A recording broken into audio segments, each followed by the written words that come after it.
enggak, pokoknya aku tutup. Ya, aku tutup pintunya, aku nggak mau terima ada Tuhan, aku nggak mau gitu. Ya kan? Nah, kalau di bahasanya Gus Baha ya, eh, Gus Baha cerita, eh, dia terheran-heran gitu ya. Eh, Kalian itu udah dikasih tahu sama Rasulullah gitu, sama Nabi Muhammad ya. Kunci surga itu ya la ilaha illallah. Gitu itu kok kalian masih bisa masuk neraka itu gimana ceritanya gitu. Kok masih bisa masuk neraka itu gimana ceritanya? Udah dikasih, udah gampang banget kuncinya kok la ilaha illallah doang gitu. Kok masih ada orang masuk neraka gitu kan. Nah, kemudian kiai yang lain yang jawab, ya gampang sebenarnya Gus ya, karena neraka sendiri nggak ada kuncinya Gus itu.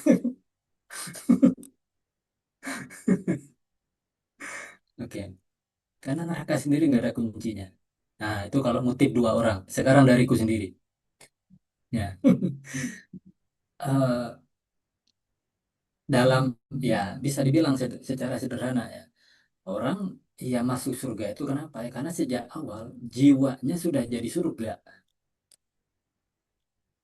Nih, nah, kalau jiwanya masih ada api di dalamnya, kalau masih ada sombong, kan ada di hati kan, tidak bisa masuk surga orang yang sombong, iri dengki. Kenapa? Dia bawa api soalnya.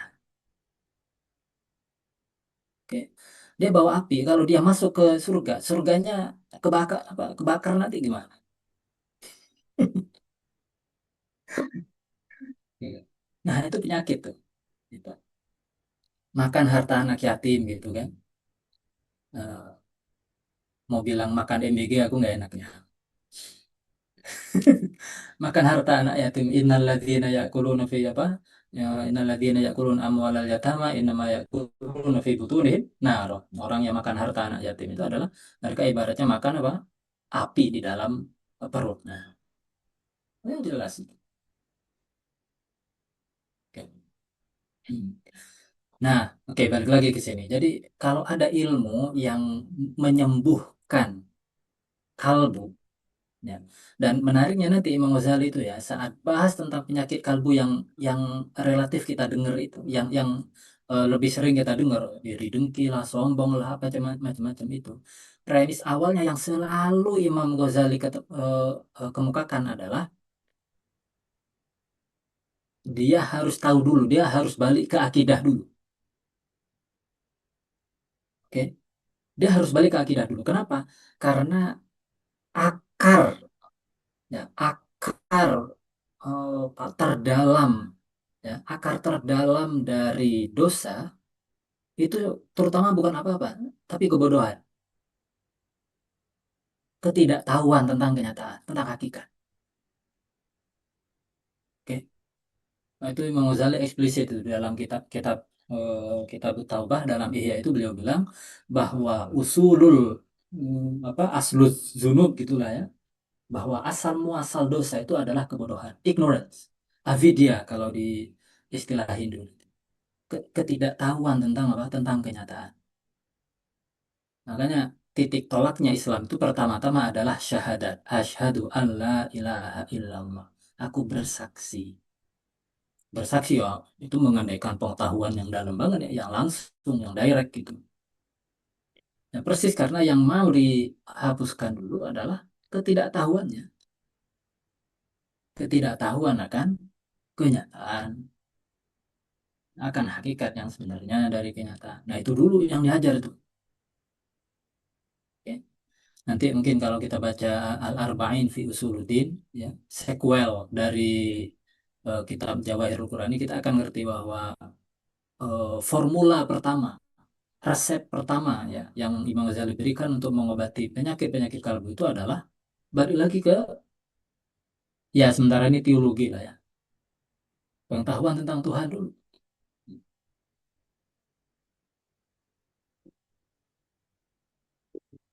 Nah, kemudian wakanatil muhajatul burhaniyah, argumen-argumen yang burhani, yang demonstratif itu tasfi antil kasumum, menyembuhkan racun-racun tersebut wa tadfa'u dararaha dan menolak bahayanya. Nah, hal hiya, bukankah dia itu aula lebih layak bi antusamma, dia itu disebut at-tiryaqal akbar, disebut penawar racun yang terbesar, amla ataukah tidak? Oke. Jadi menarik di sini, rupanya Imam Ghazali itu menyamakan, menganalogikan ya, bukan hanya etika, tetapi juga teologi. Bahkan beliau beliau analogikan teologi dan etika itu dengan kedokteran. Nah, dan itu banyak banget ya di teks-teksnya Imam Ghazali ya, bahwa ulama dan para nabi mereka itu adalah atibaul qulub, adalah dokter kalbu, dokter jiwa gitu. Nah, sedangkan kebodohan tentang kenyataan ya, ketidaktahuan tentang kenyataan, dan kemudian akhlak yang disebabkan oleh ketidaktahuan itu semua adalah penyakit kalbu. Oke. Itu semua adalah penyakit kalbu. Nah, para nabi dan para wali adalah dokternya. Nah, jadi apa kita belajar akidah yang sebenar-benarnya kayak gimana itu ya, apa eh, kalau di Imam Ghazali ya itu bukan sekedar untuk gaya-gayaan, untuk debat-debatan gitu ya, untuk eh, untuk pura-pura mendekati siapa teman di kelas itu dia, kayaknya menarik tuh, coba diajak belajar ilmu kalamnya kayaknya menarik nih, gitu. Aku kan ya tahu lah dikit-dikit gitu, bisa kali untuk PDKT gitu. Kalau ada yang begitu dulu ya nggak apa-apa lah ya, semoga berhasil lah ya.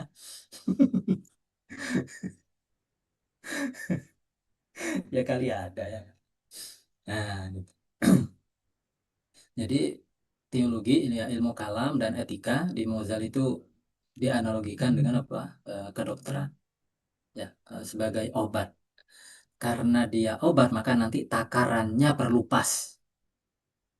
Oke, perlu belajar ilmu kalam itu segimana sih gitu. Oke, enggak?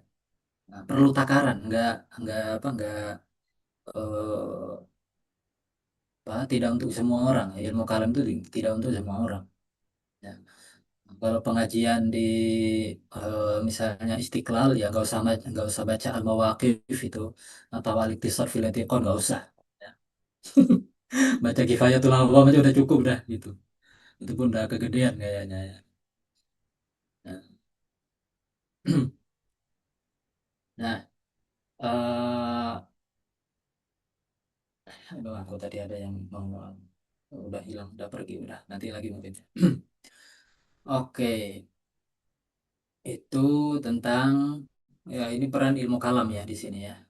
Oh iya, tapi tentu saja ya tidak berarti bahwa semua aliran teologi yang tidak sesuai dengan Imam Ghazali itu berarti kemudian beliau anggap sebagai sesat atau apa gitu ya, enggak. Kayak Mu'tazilah misalnya. Mu'tazilah itu eh, dalam masalah sifat misalnya, Mu'tazilah kan sebagian bilang bahwa Tuhan tidak punya sifat, hanya zat aja.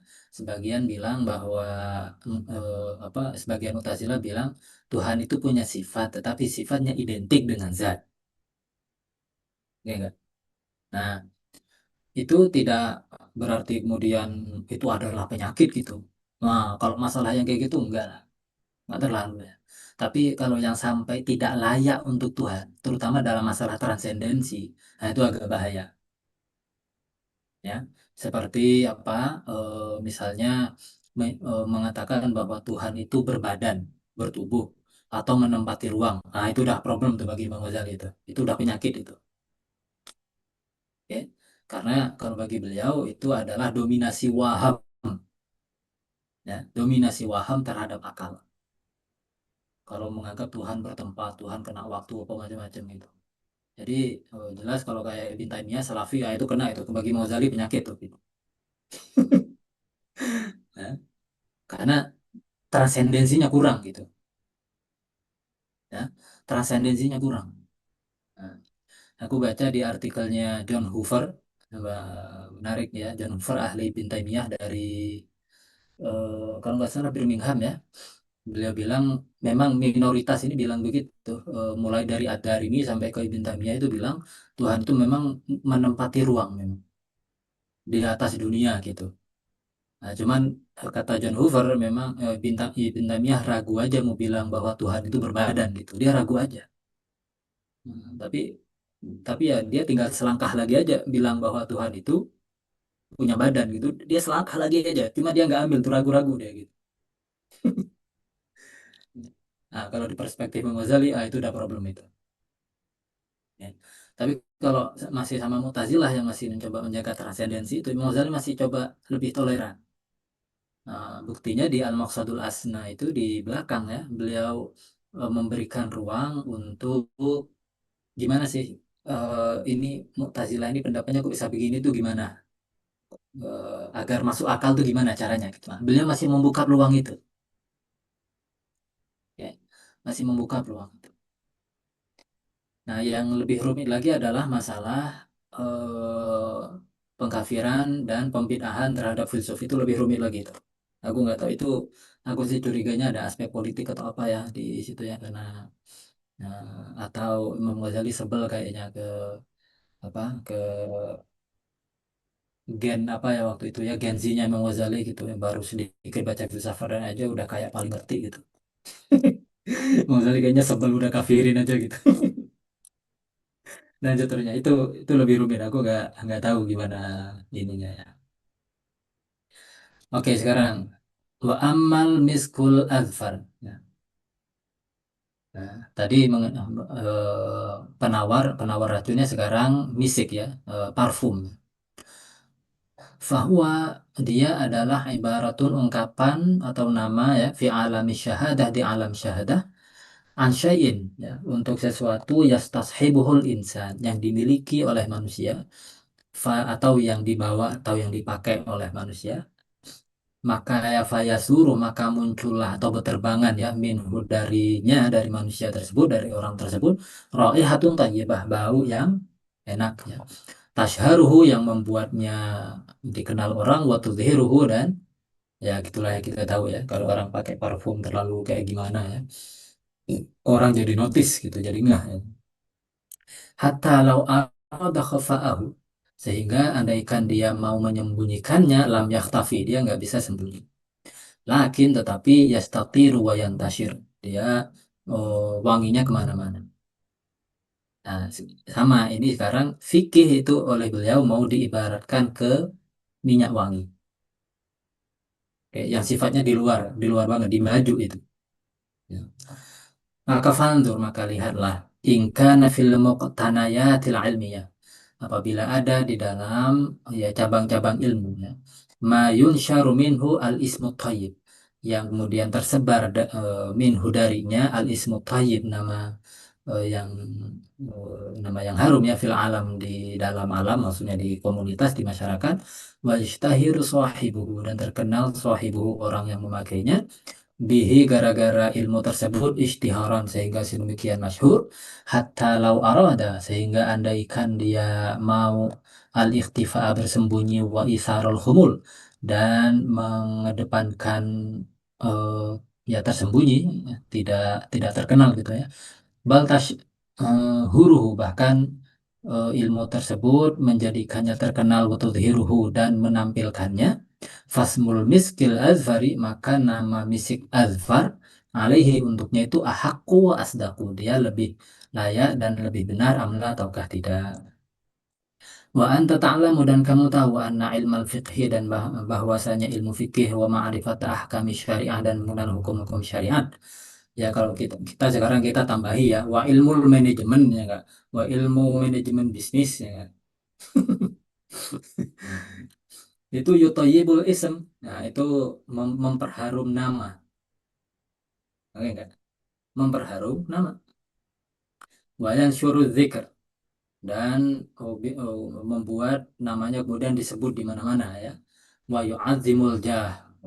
Memperbesar wibawanya atau martabatnya katakanlah.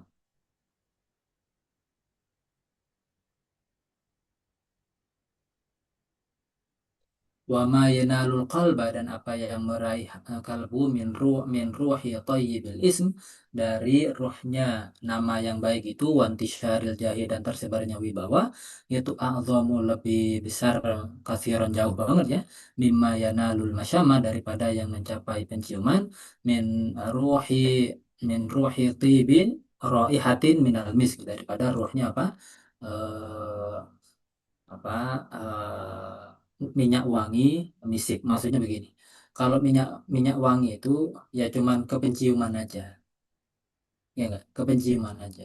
Tapi kalau orang ahli fikih, ahli hukum gitu, bukan cuman bukan cuman hidung ya enggak, bukan cuman hidung, tapi juga jejer orang-orang mau salaman, "Oh, orang alim ini apa alam macam-macam ya. Enggak?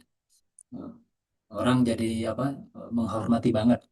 Ya masih muda sudah disebut Buya gitu gitu udah Gus udah apa lagi macam-macam ya menarik ya Imam Ghazali itu dari awal itu selalu ngomong ilmu. Nggak- Imam Ghazali nggak pernah ngomong nasab ya nggak masuk akal bagi beliau ya ini dihormatin banget apa macam-macam ini anaknya ini ya udah nggak masuk sejak awal itu ya nggak ada feodal apa lah macam-macam nggak jelas itu di Imam Ghazali entah kamu alim apa enggak udah ya entah kamu alim fikih minimal atau enggak udah kamu nggak alim ya udah tapi bapakmu alim ya udah bapakmu aja yang aku hormatin kayak gimana kamu nggak usah biasa aja gitu ya. Dan kata guruku ya di Iran juga begitu di Iran atau di Arab secara umum ya nggak terlalu gimana gitu malah Habib-Habib itu kalau nggak alim malu malah katanya. Nah, nama Nabi itu Sayyid atau Syarif itu jadi kayak beban yang harus mereka pikul gitu ya. Kalau di sini penglaris itu ya. Penglaris itu.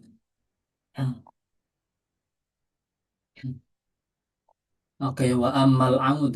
Adapun kayu aud, kayak kemenyan gitu ya.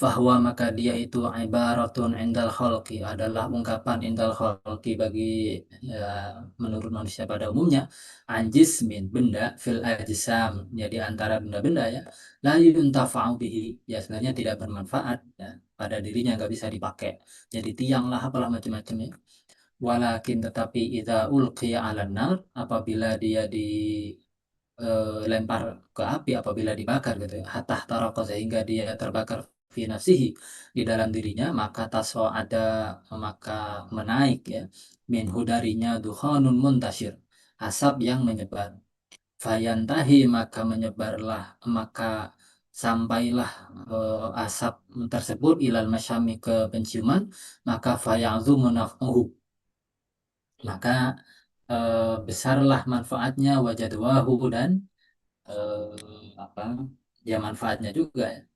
Wayatibu mauriduhu dan menjadi enak dicium juga mauriduhu ya tempatnya wa malqahu dan tempat di mana dia dibakar ya.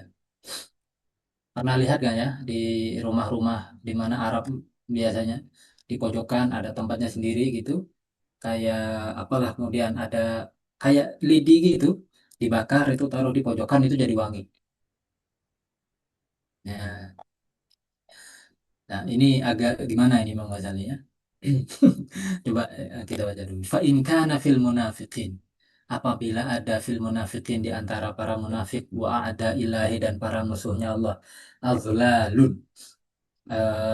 Tiang-tiang ya kalau khusyubil musannadah seperti apa seperti kayu-kayu yang disandarkan ditaruh begitu aja gitu ya la manfaat laha tidak ada manfaat untuknya walakin tetapi idza nazala apabila turun mengena biha kepada kayu tersebut ya qaulullah maksudnya kayu yang tadi perumpamaan untuk para orang-orang munafik dan musuhnya Allah itu ya apabila mengena kepadanya ya qaulullahi siksaan dari Allah wa nakalu sama siksaan juga berupa min sa'iqatin seperti kalau nggak salah kayak teriakan malaikat atau apa gitu ya wa khasfin dan tenggelam, wa zalzalatin dan gempa bumi ya, hatta yahtariqa sehingga kemudian terbakar, wa yatasa'ada dan menaik minhu dari apa, balik kemana ini, dari tadi biha biha terus tiba-tiba minhu dukhanun, asap ya, fayantahi maka kemudian sampailah ila masyamil qulub kepada penciuman kalbu, maka faya'zumu nafuhu maka besarlah nafuhu manfaatnya fil hasi dalam mendorong ala talabil firdausil a'la untuk mencari firdaus tertinggi, wajiwaril haqqi dan mendekat kepada al-haq subhanahu wa ta'ala, wasarfi anid dalalah dan memalingkan dari kesesatan wal ghaflati dan kelalaian, wattiba'il hawa dan mengikuti keinginan hawa nafsu. Fasmul audi maka nama al aud, nama ya kemenyan atau kayu wewangian kayak tadi itu, bihi untuk peristiwa tersebut itu ahakku lebih benar, wa asdaku dan lebih ahakku lebih real gitu ya, wa asdaku dan lebih benar amla ataukah tidak. Jadi maksudnya gini, jadi ingat ya, di Imam Al-Quran kan juga ada kisah-kisah mengenai kaum sebelumnya, ya Qarun, kemudian Firaun, ya Firaun ditenggelamkan, Qarun juga eh, kayak ya ditenggelamkan di tanah, kemudian kaumnya Nabi Hud, Nabi apa kaum Samud dan seterusnya lah ya, kaumnya Nabi Nuh ditenggelamkan di banjir dan seterusnya. Itu apa, bagi Imam Ghazali ya, ayat-ayat yang bercerita tentang siksa terhadap kaum-kaum itu ibarat al-aud. Ya. Mereka adalah orang-orang munafik atau musuh Allah katakanlah ya, atau orang-orang kafir yang apa, yang gambar katakanlah yang nggak ada manfaatnya kata Imam Ghazali ya. Ya, sebenarnya nggak ada manfaatnya. Maksudnya dalam konteks perjalanan kita menuju Tuhan, mereka nggak ada manfaatnya gitu. Kita nggak bisa belajar apa-apa macam-macam dari mereka. Oke, nggak malah malah berbahaya kalau belajar sesuatu dari mereka ya. Persis karena mereka tidak ada perjalanan yang sama. Nah, tetapi ini yang nggak ada manfaatnya ini, kalau mereka sudah kena azab dari Tuhan kira-kira gitu, eh, nah, maka dari situ kemudian kita mendapatkan pelajaran. Ah, jangan jadi kayak gitu. Nah, gitu kira-kira. Nah, itu maksudnya kisah-kisah itu. Ya, fa amma samudu fa ahliku bitaghiyah wa amma adun fa ahliku birihin sarsarin atiyah dan seterusnya. Apa Firaun juga di apa ditenggelamkan dan ya itu semua jadi pelajaran bagi apa bagi yang kemudian ya, tapi ya kayak gini ini perlu hati-hati ya. Eh, jangan sampai nanti begitu kena bencana apa macam-macam kita langsung tunjuk hidung, oh itu musuh Allah tuh, ya itu ribet lagi tuh. Enggak, ini untuk di apa dalam Al-Quran aja. Jadi ayat-ayat yang semacam itu ibarat kayu aud kata Imam Ghazali. Nah, ibarat kayu aud. Nah, secara tersirat di sini kemudian Imam Ghazali mau bilang ayat-ayat Al-Quran itu berderajat.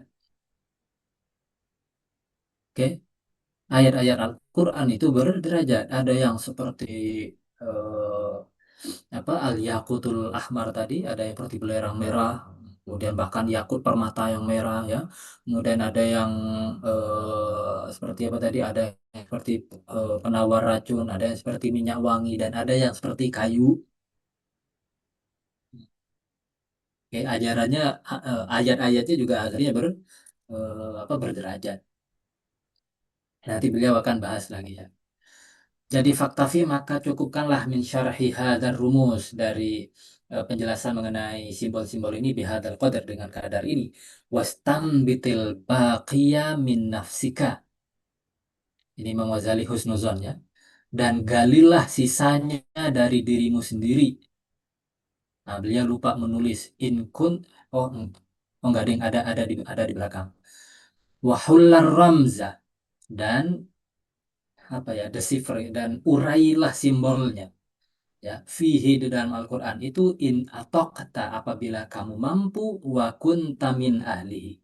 Nah, dan apabila kamu apa adalah orang yang layak silahkan, ini udah cukup nih. Sudah dikasih contoh segini ini udah banyak, silakan sisanya kalian perdalam sendiri. Gitu. Aku nggak tahu apakah ada syarahnya ya kitab ini ya. Jawahirul Quran aku nyari-nyari kok kayaknya nggak ada ya. Penting di ini kan.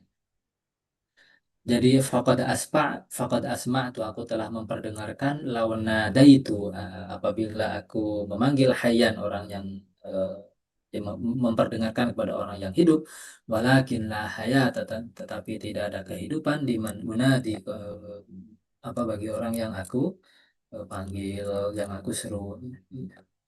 Itu pun sebentar panjang.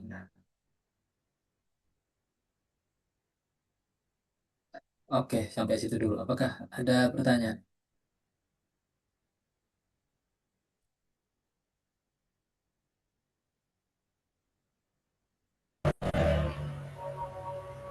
Hmm. Sebenarnya nggak berkaitan dengan Jawahirul Quran sih Pak, cuma